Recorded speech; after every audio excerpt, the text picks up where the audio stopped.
राजस्थान में एक कहावत है कि एक डायन जो होती है 5 गांव तो छोड़ ही देती है। राजस्थान बड़े दिल वालों का है तो वो गांव की बात करते हैं। इधर मैंने कहावत सुनी कि 7 घर तो छोड़ ही देती है डायन। लेकिन मोदी सरकार जब भ्रष्टाचार की बात आती है तो गरीबों को भी नहीं छोड़ती। जब इनकी असंवेदनशील नीतियों की बात आती है तो वो गरीबों को भी नहीं बख्शती। अभी सार्वजनिक पटल पर महात्मा गांधी राष्ट्रीय ग्रामीण रोजगार गारंटी एक्ट में जो अनियमितता हुई, मोदी सरकार के दौरान हुई, इनकी नाक के नीचे हुई, उसका खुलासा हुआ। ये वही नरेगा है, मैं इसको नरेगा ही बोलूँगा, बोलचाल की भाषा में आपको भी समझ में अच्छी तरह आएगा, लोगों को भी आएगा। ये वही नरेगा है जिसको नरेंद्र मोदी जी ने ऊंची आवाज में निंदा करते हुए कहा था कि ये कांग्रेस की नीतियों विफलताओं का एक मॉन्यूमेंट है। और ये वही नरेगा है जो लोगों की जिंदगी बचाने का एक जरिया बना, कोविड की पहली लहर में भी और कोविड की दूसरी लहर में भी। तब ये मॉन्यूमेंट बोलना भूल गए। तब इन्हें भी समझ में आया कि कांग्रेस की नीति क्या थी और कितनी दूरदृष्टि थी कांग्रेस की कि इस तरह की नीति लाई। अब जो 2011 में यूपीए की सरकार ने नरेगा में एक क्लॉज डाला जिसमें ऑडिट कंपलसरी हो, उसकी जांच कंपलसरी होगी कि क्या कोई सही सुचारू रूप से चल रहा है, किसी को कोई दिक्कत तो नहीं आ रही। नियमानुसार हर 6 महीने में वो जांच होनी चाहिए, वो ऑडिट होना चाहिए। खैर, इस सरकार का नियमों से कोई रिश्ता ज्यादा लंबा नहीं है। 6 महीने में तो नहीं, लेकिन हाँ कुछ बीच में अभी इन्होंने एक ऑडिट करवाया। इन्हीं का ऑडिट है जो मैनेजमेंट इंफॉर्मेशन सिस्टम ग्रामीण विकास मंत्रालय का।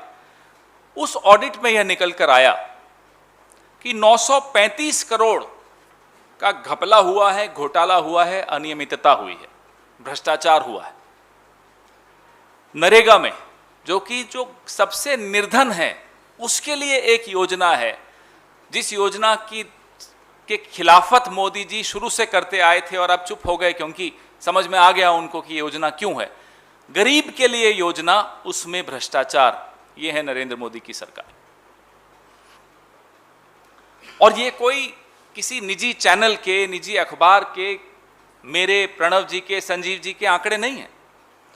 भारत सरकार के आंकड़े हैं। भारत सरकार के ग्रामीण विकास मंत्रालय का ऑडिट, सोशल ऑडिट यूनिट, उसके आंकड़े। ये ऑडिट जो हुआ था 2,65,000 ग्राम पंचायतों में, पूरे देश की, हर राज्य की, 2017-18 और 2020-21 के दौरान हुआ, एक बार हुआ।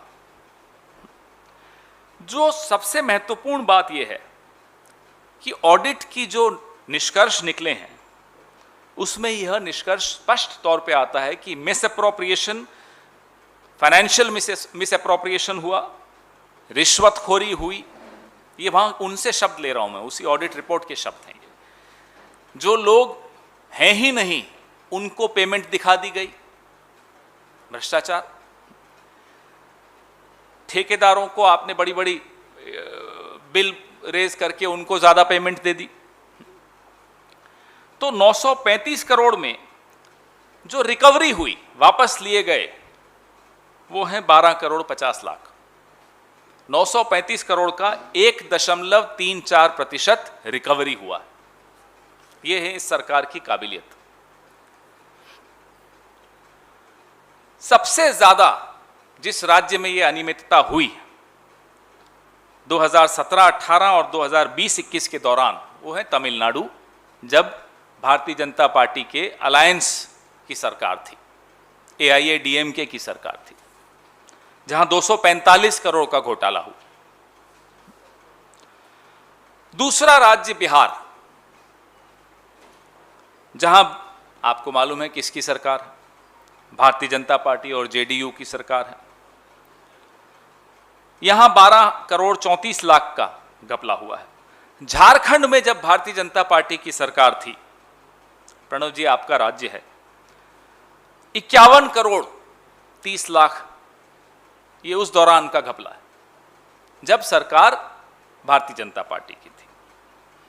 और राजस्थान जहां 2018 से कांग्रेस की सरकार है, वहां आपको शून्य, जीरो मिस अप्रोप्रिएशन। ये बहुत सोचने की बात है कि जहां सजग सरकारें हैं वहां नरेगा में कोई घपला नहीं पाया गया। सोशल ऑडिट केंद्र सरकार का ऑडिट है। 2018 जब कांग्रेस पार्टी की सरकार बन चुकी थी, उसके बाद के आंकड़े आप निकाल के देख लीजिए, गहलोत साहब की सरकार में कोई जीरो मिस अप्रोप्रिएशन हुआ है नरेगा में। यहां से नियत समझ में आती है केंद्र सरकार की भी, और मोदी जी ने तो अपनी नियत स्पष्ट शुरू में ही कर दी थी नरेगा पर जब वो टिप्पणी कर रहे थे, और उनकी राज्य सरकारों की भी नियत बहुत स्पष्ट तौर पे समझ में आती है कि किस तरह से गरीबों को भी नहीं बख्शेंगे। ये कोई एक उदाहरण नरेगा का हो तो चलो समझ में आता है कि गलती हो गई होगी। आप इस सरकार की असंवेदनशीलता उसमें भी देखेंगे। 4% जो दिव्यांगों का कोटा था वह भी समाप्त कर दिया केंद्र सरकार ने अभी हाल ही में, इसी सप्ताह। ये कोटा जो है CISF, CRPF, BSF, ITBP, Assam rifles, SSB, इन तमाम संस्थाओं में, इन तमाम विभागों में दिव्यांगों को फिर से विकलांग बनाने का जो प्रयास किया जा रहा है मोदी सरकार द्वारा, यह एक और उदाहरण है असंवेदनशीलता का।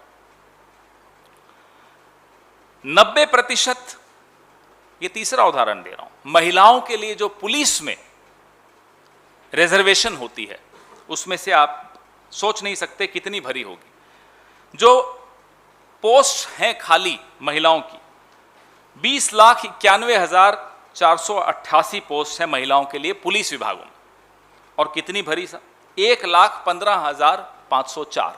ये तीसरा उदाहरण है सरकार की असंवेदनशीलता का उन वर्गों के प्रति जिनको सब सरकारें प्रयास करती हैं कि और मजबूत बनाया जाए, उनको ताकतवर बनाया जाए, उनको एम्पावर किया जाए, उनका सशक्तिकरण किया जाए। ये 5.52% पोस्ट भरी हैं महिलाओं की, जो आरक्षण जिन पोस्ट पर है। हम यह मांग करते हैं कि जो नियम है सोशल ऑडिट के नरेगा में, जो यूपीए ये नियम लाई थी 2011 में, उन नियमों की अनदेखी किए बिना नियमानुसार बार बार हर 6 महीने में ऑडिट किया जाए, ताकि जानकारी सबको प्राप्त हो, सरकारें सजग बने, हम और आप भी सजग रहें, NGOs भी सजग रहें, सिविल सोसाइटी भी सजग रहे, और जो रिकवरी नहीं हो पाई वो रिकवर किया जाए। आपको मैंने बताया कितनी कम रिकवरी हुई, 1.52% की रिकवरी हुई। वो रिकवरी करके उन तबकों तक, उन वर्गों तक पहुंचाया जाए जिनका हक है उन पर।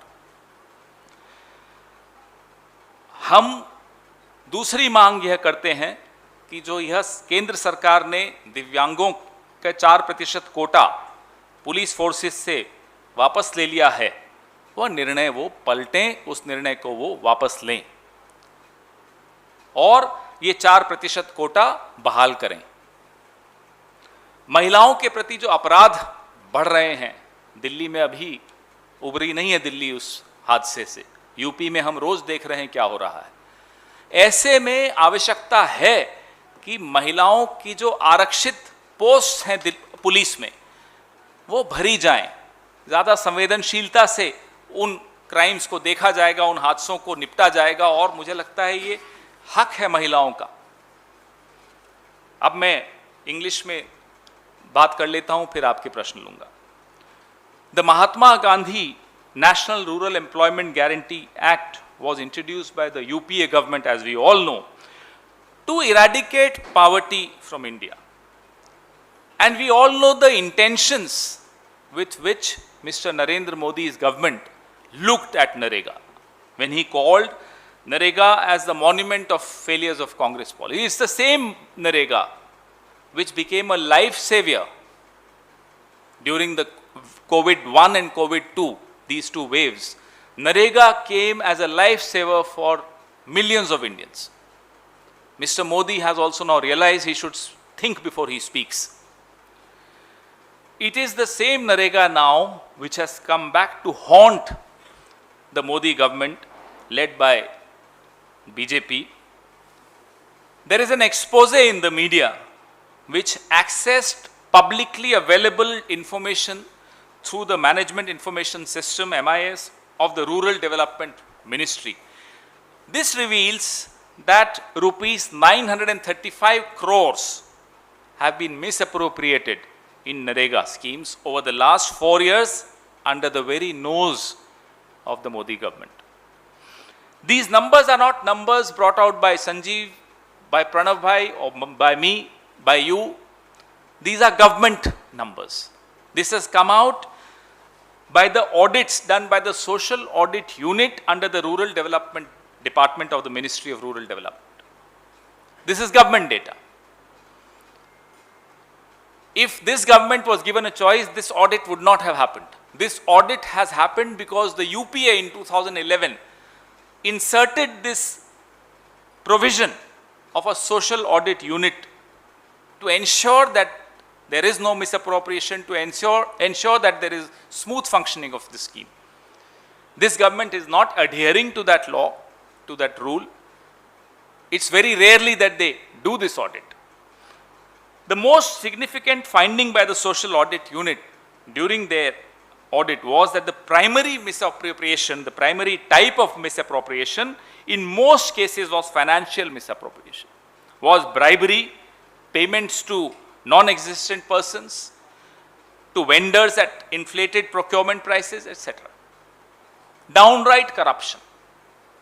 I mean, imagine a scheme meant for the downtrodden, the most downtrodden of all, and there is corruption in that scheme. Out of the whopping 935 crores that have been misappropriated, the recovery has been 1.34%, only 12.5 crore rupees. That's the recovery rate. Why is this significant, you'll ask? Because this act is a welfare scheme meant to ensure financial upliftment of the most poor in our country. The very fact that misappropriations have been happening is a testament to the lack of accountability, sensitivity and due diligence by the central government and by the state governments.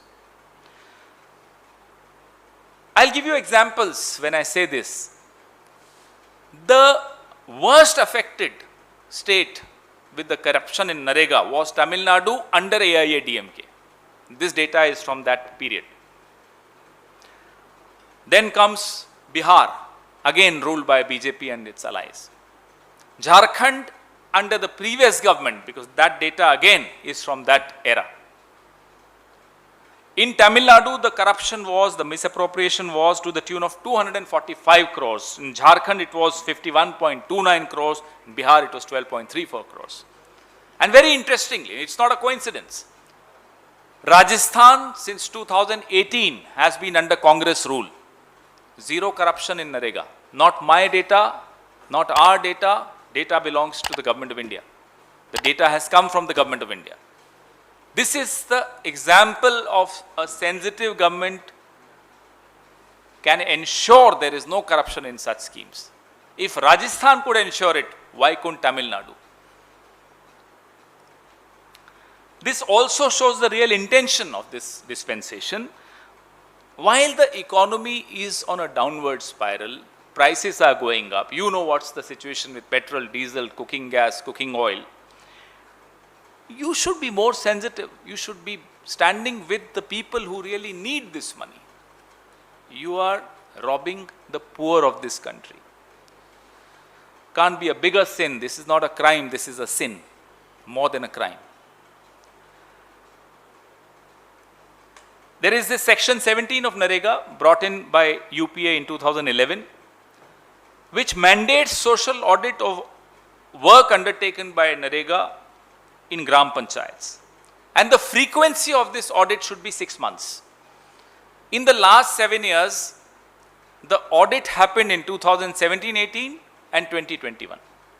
Rule says 6 months, Mr. Modi has his own rules. This is not the only example of the insensitivity shown by the Modi government towards the poor, towards the marginalized sections, towards sections who every successive government has tried to empower. 4% quota, this is the second example I want to give you. 4% quota for differently abled persons in police forces withdrawn by the central government. ITBP, BSF, CRPF, Assam Rifles, CISF, SSB. The third example of this insensitivity is for women police officers, there is a reservation. 90% of those posts remain vacant. The total posts which are available for women in police forces are 20,91,488, of which 5.52% have been filled, 1,15,504. The Congress party demands that the government of India is held accountable for the misappropriations in a pro-poor NREGA scheme and ensure that social audit is undertaken as per the section 17 of NREGA, which is every 6 months, so that all of us, including the stakeholders, are aware of what's happening. The government of India should recover the misappropriated amount at the earliest and ensure that the recovered money is used to compensate the poor and the marginalized who have suffered a lot during COVID second wave. We demand that the government of India withdraw the notification that scrapped the 4% quota for the differently abled persons in police forces and undo this inhuman wrong. With the rising crimes against women, Delhi is yet to recover from the recent crime. This government must ensure that the posts for women police officers are filled. 90% vacant posts is a shame. Your questions on this first and on anything else later. Thank you.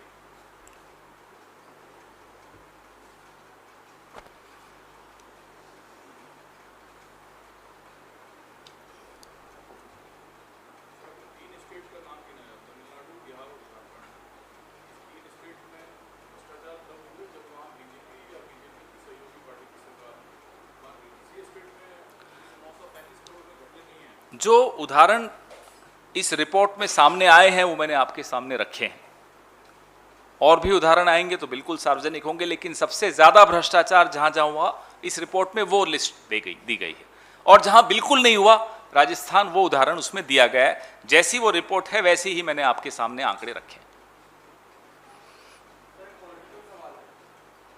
ये भी political था, सारी बात political है।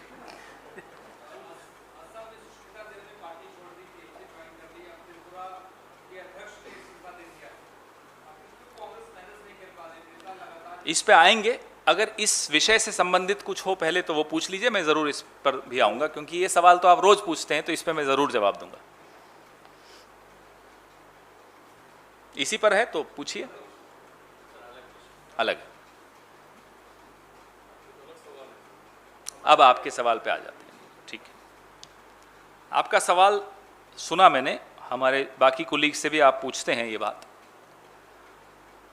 यह संघर्ष का दौर है, इस दौर में सब्र की आवश्यकता होती है। जिसमें सब्र होता है वो संघर्ष सफलतापूर्वक पार कर लेगा, उसको फल भी मिलेगा अगर फल चाहिए तो। जिसमें सब्र नहीं होता, मैं किसी की इसमें बुराई नहीं कर रहा, अपनी अपनी प्रकृति होती, जिसमें सब्र नहीं होता वो निर्णय ले लेता है जो निर्णय लेना चाहता है वो। इसमें संगठन से आप सवाल पूछें उससे ज्यादा है कि व्यक्ति से पूछें। संगठन अपनी जिम्मेदारियां वहन कर रहा है। राहुल गांधी निरंतर संघर्ष के पथ पर हैं, हम सब उनके नेतृत्व में मुद्दे उठाते हैं। सड़क पर आपने युवा कांग्रेस का संघर्ष देखते आए हैं, आप आज भी देख रहे हैं, रोज देख रहे हैं। हर विभाग कांग्रेस पार्टी का राहुल गांधी के नेतृत्व में, सोनिया गांधी के नेतृत्व में बिल्कुल बुलंद आवाज में संघर्ष कर रहा है। लेकिन सब्र राजनीति का पहला और अंतिम नियम है।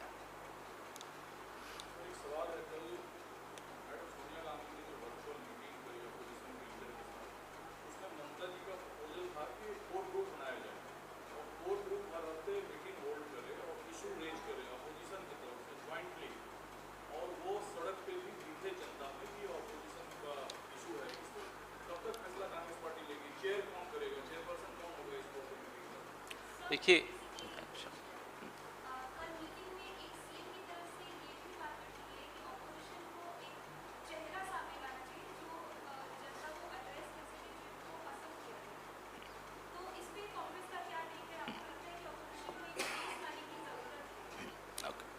और कोई इससे संबंधित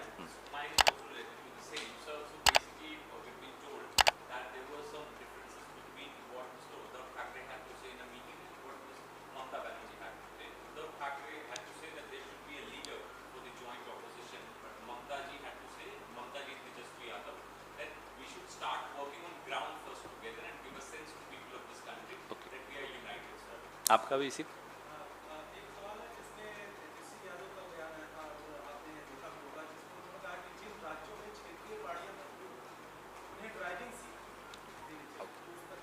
तो पहले हिंदी में फिर इंग्लिश में। 7 साल में एक चीज मोदी जी ने बहुत अच्छी की, वो है कि इतने मुद्दे दे दिए विपक्ष को और मीडिया को कि एक बैठक में, एक चर्चा में तो वो पूरे हो नहीं सकते। निरंतर बैठकें होती रहेंगी, होती रहनी चाहिए। अब आप में से चैनल्स में हैं, कुछ अखबारों में हैं, कुछ ऑनलाइन पोर्टल्स में हैं, आपको कह दें कि एक स्टोरी कर लीजिए मोदी सरकार की विफलता पे, आप नहीं कर पाएंगे। आप कहेंगे मुझे 6 महीने दीजिए और रोज मैं करूं 5 स्टोरीज करूंगा या करूंगी, तब भी शायद पूरा नहीं हो, इतनी विफलताएं। तो आपका जो सवाल था कि क्या बैठकें होती रहेंगी, उसका उत्तर तो यह है, राजनीति मुद्दों पर की जाती है। मुद्दे विपक्ष में बहुत बुलंद आवाज में राहुल गांधी पिछले 7 साल से लगातार उठा रहे हैं। कई बार ऐसा भी मुझे तो लगा कम से कम कि वो अकेले उठा रहे हैं, लेकिन फिर देश ने सुनना शुरू किया कि नहीं, ये मुद्दे हैं। वो राफेल का मुद्दा हो, नोटबंदी का मुद्दा हो, जीएसटी का मुद्दा हो, कोविड के कुप्रबंधन का मुद्दा हो, बेरोजगारी का मुद्दा हो, महंगाई का मुद्दा हो, किसानों का मुद्दा हो, तमाम मुद्दे, अभी जो विभत्स घटना हुई दिल्ली की वो मुद्दा हो, हाथरस का मुद्दा हो, मैं आपको फेरहिस्त यहां पूरे 2 घंटे बैठा रहूं तो लंबी चलती चली जाएगी। राहुल गांधी ने बड़ी बुलंद आवाज में वो मुद्दे उठाए। तो जो भी अपनी कॉन्स्टिट्यूएंसी में अपने वोटर के सामने आंखों में आंखें डाल के बात करने की क्षमता पैदा करना चाहता है, वो यह मुद्दों पर एक आवाज में अपनी आवाज को जोड़ेगा। I think I have answered. Hindi में तो सबको जवाब दे ही दिया, आपने तो पूछा ही नहीं था। अभी इंग्लिश में तो दे दूं।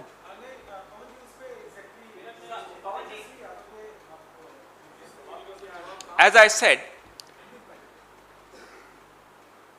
जहां 10, 12, 14, 20 अलग अलग दल के लोग बैठेंगे, अपनी अपनी बात रखेंगे, उस पर एक आम सहमति बनेगी। हर मुद्दे पर आम सहमति बनानी जरूरी होती है, और कांग्रेस आम सहमति बनाने के विषय में उसका इतिहास रहा है, वो जानी जाती है आम सहमति बनाने की। आपको मालूम है 2014 से अब तक एनडीए को कितने लोग छोड़ के जा चुके हैं? 20 दल छोड़ के जा चुके हैं। आम सहमति बनाने की क्षमता होनी चाहिए। तो आप कह दें कि किसी एक नेता ने यह कहा, आप कहें दूसरे नेता ने यह कहा, सबकी बात सुनना, उस पर सबसे मिलकर चर्चा करना और एक निष्कर्ष निकालना, यही एक परिपक्व राजनीतिक दल की खूबी होती है। और यह अनुभव कांग्रेस पार्टी के पास सदैव रहा है।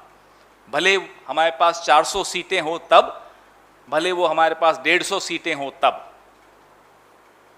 हम अहंकार के घोड़े पे सवार होकर निर्णय नहीं लेते। मैं को इंग्लिश में भी इनको जवाब दे दूं फिर आप।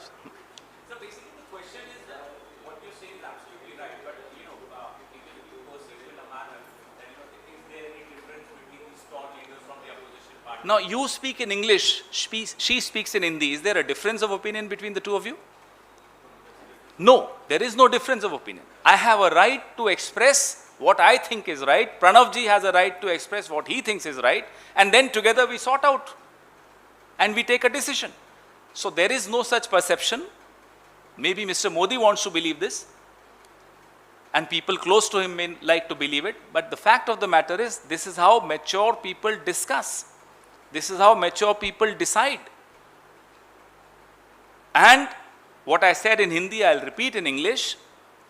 Mr. Modi has done one good thing in last 7 years, which is to give so many issues to the opposition and to the media that these issues cannot be discussed in just one meeting, not be discussed in 2 meetings. We'll all have to keep meeting. If today I were to request any one of you to write one story on the failures of Mr. Narendra Modi, you won't be able to finish it in one story, one episode. You will have to do multiple episodes.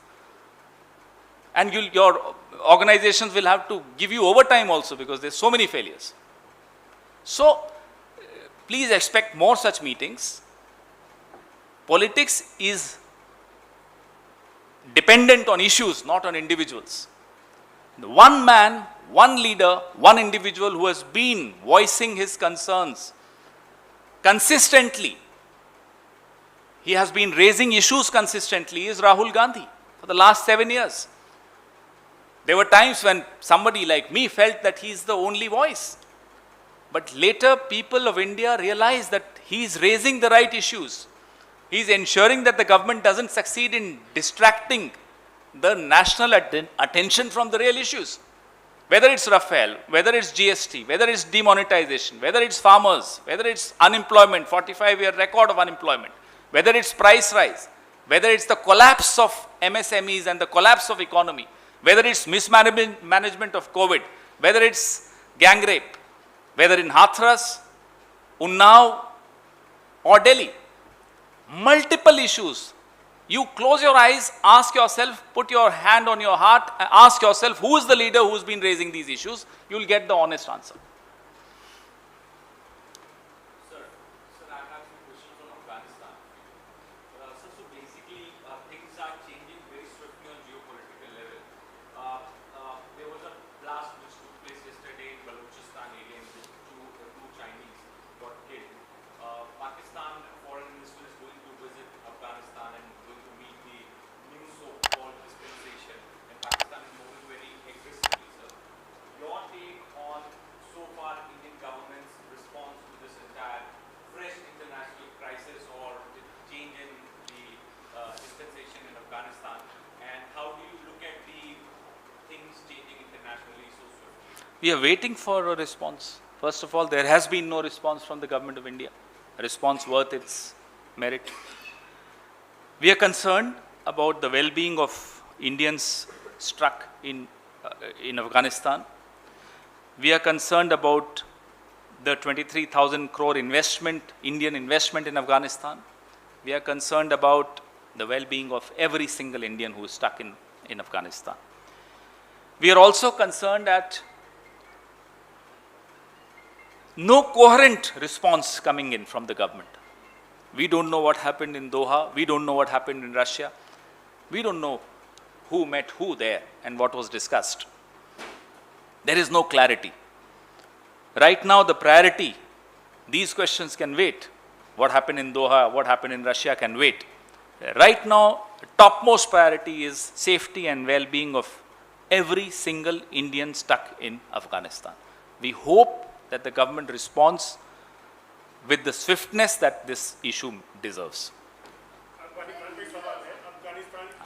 I'll just do that, sure.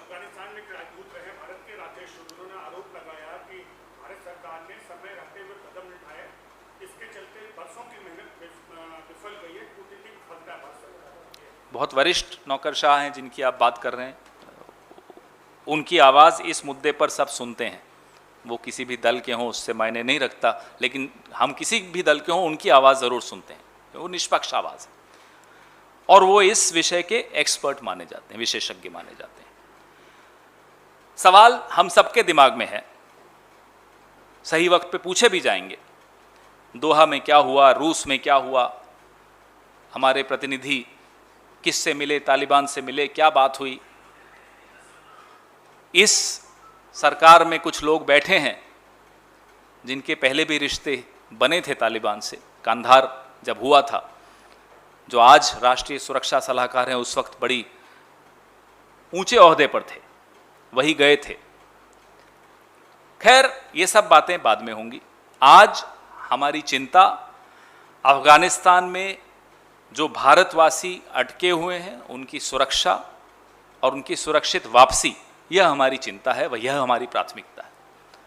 सरकार से हम सवाल बाद में पूछेंगे, ज़रूर पूछेंगे कि समय रहते कार्रवाई क्यों नहीं हुई, क्या आपको नहीं मालूम था क्या होने वाला है, क्या हो रहा है, किस दिशा में अफगानिस्तान जा रहा है, ये सब सवाल हम पूछेंगे। लेकिन आज की प्राथमिकता हमारे भारतवासी जो वहाँ फंसे हुए हैं उनकी सुरक्षित वापसी है। हमारी जो 23,000 करोड़ का वहाँ निवेश है वह भी एक चिंता का विषय है।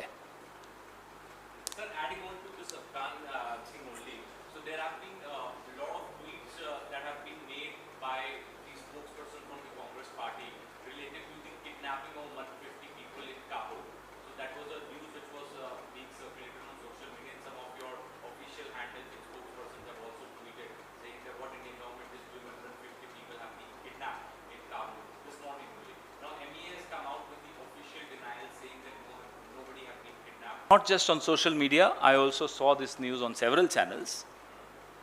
Very grateful to God that this is wrong. The government should communicate, regularly communicate, ensure that this situation doesn't come, ensure that these rumors don't spread, this fear, this paranoia doesn't happen. That's the responsibility of a government which keeps tom-tomming that they are able communicators. Where is that able communication?